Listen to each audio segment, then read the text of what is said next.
Alright, so in this video, we're looking at question 2, the Python implementation for May-June 2022 variant 4.1. So let's go ahead and look at the question here. So it says here that a computer game is being developed using object-oriented programming. One element of the game is a balloon.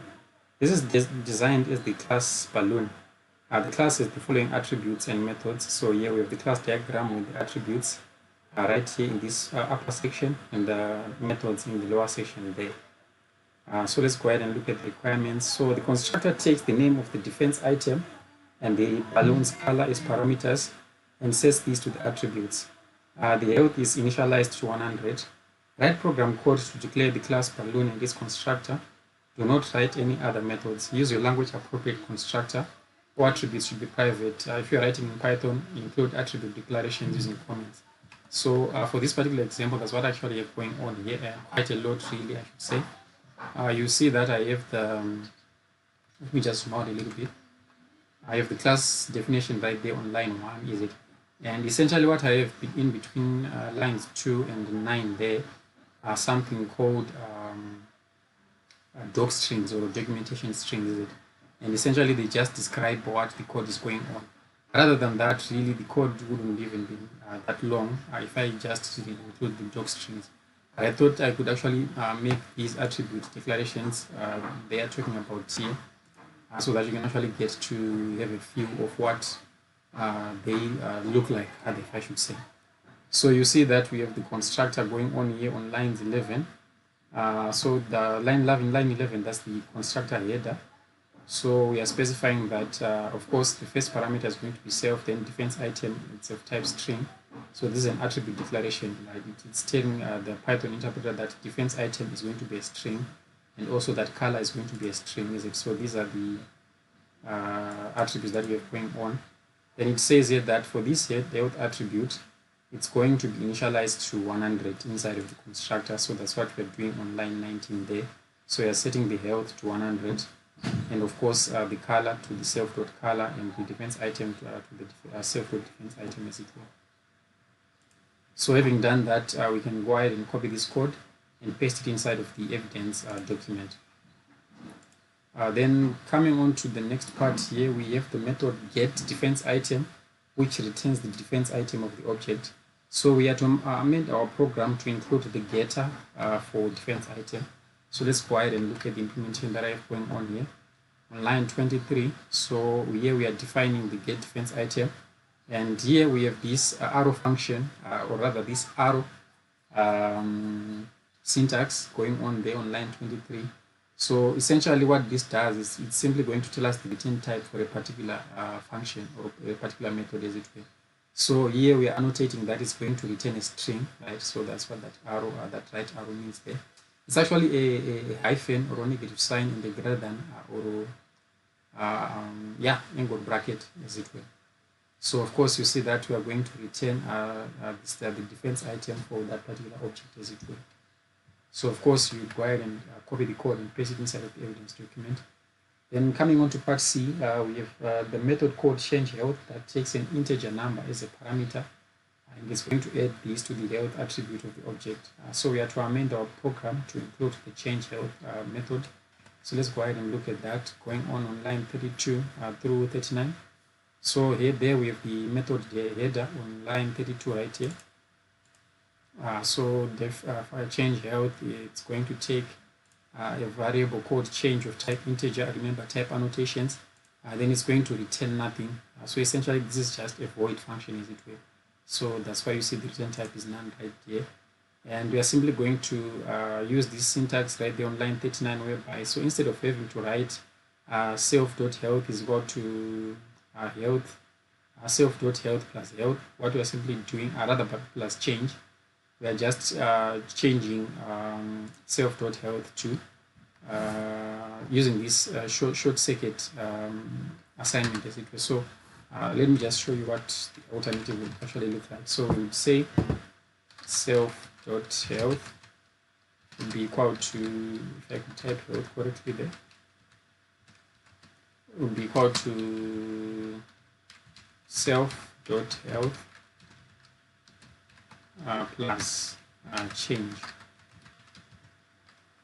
is it? So that's actually what it would otherwise look like if we didn't use this notation there. But what we are doing is we are using the shortcut there, that is plus equal to change. So that's going to set that to the new health, as it were. Then yeah, we would go ahead and copy the code and paste it inside of the evidence document. Then D, we have a method called check health that returns true if the health of the object is 0 or less, or essentially if it is less than or equal to 0. Then it's going to return false otherwise, is it? So let's go ahead and look at the implementation for change health. So you see the annotation is going to return a boolean and it doesn't take any parameter. So the only parameter is going to be self. Remember, self is going to be given for any method that you declare inside of a class.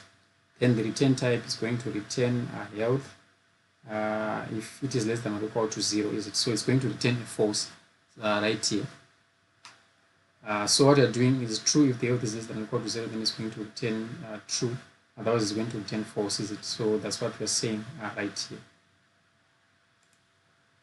Essentially, this self.health less than or equal to 0 evaluates to a true or a false, as it were.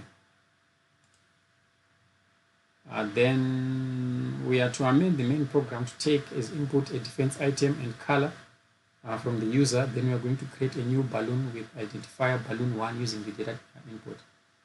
So let's go ahead and look at that implementation down here in the main method. So here we have the defense item. Remember, we've been told to take the defense item and color as input from the user, is it? So we enter the balloon defense item, then we strip any trailing spaces. Then we also input the color and strip any trailing spaces or white spaces, as it were. So that's only what we need to do here. So we actually go ahead and copy this code and paste it inside of the evidence document. Then here we have the function called defend that's going to take a balloon object as a parameter. It's also going to take as input the strength of an opponent from the user. It's also going to use the change health method to subtract the strength input from the object's health. Then it's going to output the defense item of the balloon. Then it's also going to check the health of the object and output an appropriate message if it has no health remaining, or if it has health remaining. Then it's going to return the amended balloon object. So we have to write program code for the defend function. So let's go ahead up here. Line 51, that's where we have the function definition there. So you can see that it takes a balloon object of type balloon. Then it's going to return a balloon object at the end. So essentially what we're going to do is we're using exception handling right here. Since we are going to be working with numbers, if we have any number errors, it's going to throw or raise a value error exception. So that's why we're using this try except block here to ensure that any errors in terms of numbers, we can handle them appropriately on line 73 there. So on line 62, we are going to import the strength from the opponent, and we are storing it inside of this opponent strength variable. Then we are using balloon.change, is it? So if you remember balloon.change, the change function, it actually adds or subtracts, rather it actually adds the current health, the change given to the current health, as it were. So that's what we're doing on line 63 there, right? But remember, we are subtracting, so we are putting that minus there before putting whatever the value of opponent strength is. Then we print the balloon defense with, then we get the defense item. Then if the balloon.check health is true, then we are going to return a true. We are simply going to output that the balloon has been defeated. So remember, this value called check health returns a true if the health is less than or equal to 0, is it? So if the health is less than or equal to 0, then this if statement is going to run. Otherwise, balloon still has health remaining. Then of course here is the except block, which is handling any errors that you might that might arise, especially when you are typecasting on line 62 right here. Then of course we are returning the balloon or the updated balloon object in line 75 there.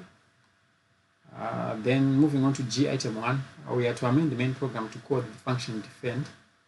So let's go ahead and look at that right here. So you see that here we are instantiating a balloon object. We provide the defense item and the color that the user did provide earlier on. Then we tell the user that we've created the balloon object with the given color and defense item. Then we now need to test the strength. No. We just need to call the defend function ex2. So here we are now calling the defend right there on line 99. So that's what we need to do for this part of the question. Then ultimately we need to test our program with the following inputs. So we are going to use shield red and 50. So let me just go ahead and pull up the terminal here. Then let me change the directory to, this is, the folder is actually June 22 v41. Then it's going to be Python question2 underscore j22 underscore v41.py. Hit enter. So balloon game setup, enter balloon defense method. So let me just resize right here so that we can see the test data. So the defense method is going to be shield. So we put shield there. Then the balloon color is going to be red. So we have created red balloon with shield defense. Testing with opponent strength 50. Balloon health after attack is now 50. Now you can test defense.